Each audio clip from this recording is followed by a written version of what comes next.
Welcome to Your Brain On by Salience Learning. I'm Karen Foster. And I'm Krista Gerhard.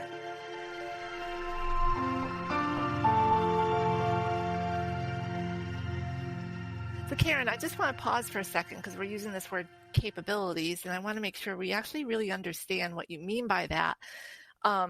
Because, coming from my perspective and having been in this industry for a while, there's capabilities, there's competencies, there's skills, there's compliance elements. What do you mean when you say capability? Yeah, so that's a great question, Amy. And I think it means something to different people. They mean the same thing, but the level of depth in describing them, right, can be different for an instructional designer like yourself or I, or a leader in commercial organizations or medical organizations, right? And so for the sake of applying to all of the population, let's go with the commercial leader or medical leader. Now, those instructional designers or learning strategists who listen here, this may be too generalized for them, right? Because it can get very detailed and nuanced in peeling apart which piece is a capability or which piece is a skill or which piece is a competency. Because what we're basically talking about is very broad concepts, but broad that apply in a variety of different situations, in a variety of different roles, in a variety of different industries, right? So all of this makes it very hard to standardize a definition. And in general, I don't think there really is standardization of definitions across the profession of instructional designers or learning strategists or HR teams, and everybody has a definition that fits their needs, right? But if we level up and we think of, a commercial leader or a medical leader or a learning and development person and really kind of strip down to what is one thing versus the other. I think the first thing I would describe it as is anything on the job that involves a series of steps, right? So we'll talk about this thing A first, right? Is something that is very present needed, something, a series of steps or an action that an individual in a role needs to execute pretty sequentially and pretty repeatedly. So these are typically those kind of scalable actions that can be repeated, right, as a packaged set of steps. So one of the things we use at Salience is the example of, pretend you work in a factory, and currently the factory is, manufacturing pre-cut vegetables, right? So you know that you have to teach a scalable, repeatable action in cutting vegetables with a knife, right? So that the team that comes to your warehouse and starts working have to give them this set of actions, right, to cut vegetables with a knife, right? And that could be different types of knives and maybe different types of vegetables, right? Maybe it's a chef's knife, or maybe it's a paring knife, right, for smaller ones, and I'm no chef by any stretch, but you get the idea of those series of actions of, take the vegetable, put it on a stable surface, hold the cutting, the knife safely, bend your fingers a certain way so you don't cut your finger like I did on Thanksgiving, and slice, the particular radish or carrot or cucumber, right?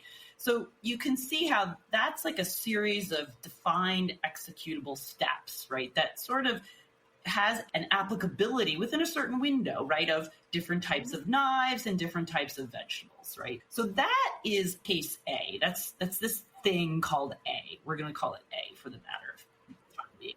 So now let's shift to B, right? So B is, say, for example, I'm running again the warehouse, and I need individuals to come in and drive the business side of the warehouse and make numerous complex decisions and assess information from sales or marketing or pricing or HR, evaluate a lot of information, right, around this particular business and make decisions very quickly, and then test and refine those decisions throughout a process, right?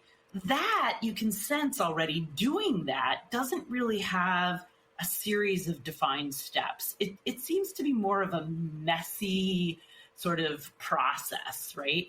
And so that's B. So we have the cutting of vegetables, kind of this scalable, repeatable series of actions is A.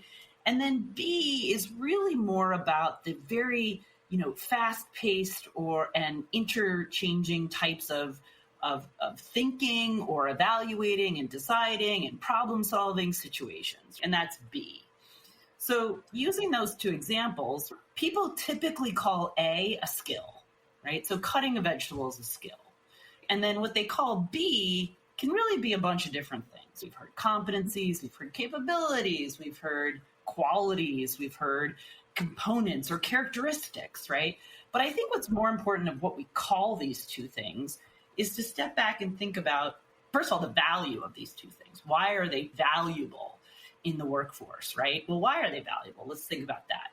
So A, right, has typically been valuable for maybe an executable set of skills that are done, over and over, which may vary in contexts. Again, chef's knife, paring knife, maybe a radish versus a tomato, right? And those are kind of things like selling skills. I was a salesperson 20 years ago. We were taught a selling model, which was an executable set of steps that I could apply, whether I was talking to a psychiatrist or, again, narrow transfer window, whether I was talking to an orthopedic surgeon or an ER physician, right? So skills, narrow transfer. Works when life is pretty consistent, when we keep doing the things over and over again. So skills, scalable. B is the idea of complex problem solving and decision making and evaluating information. That happens when life is not consistent, right? Those B's, those capabilities get used when, one day I'm maybe I'm a representative or I'm a key account manager for a specific product. And then the next day they change my product portfolio. And now I'm selling a CAR T therapy that's completely different users, different environment, different set of cross-functional stakeholders, right? So when change environments happen, you can notice how B becomes very valuable, whatever those are going to be labeled, right? Competencies or capabilities. B becomes really valuable because, especially to an organization that's valuing talent, and especially to those of our listeners who want to make themselves more valuable in professional development, right?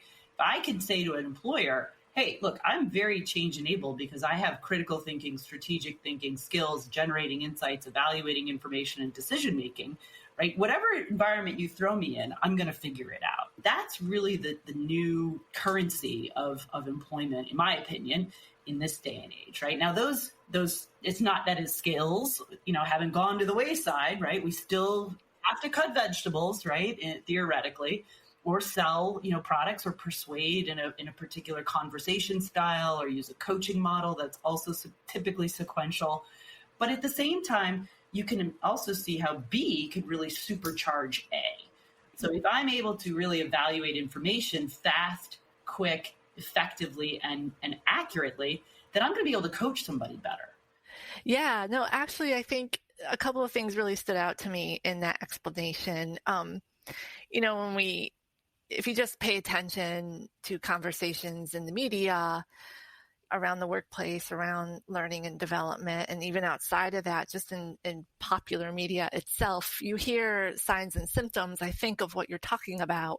Things like resiliency, growth mindset, overwhelmed, information overload.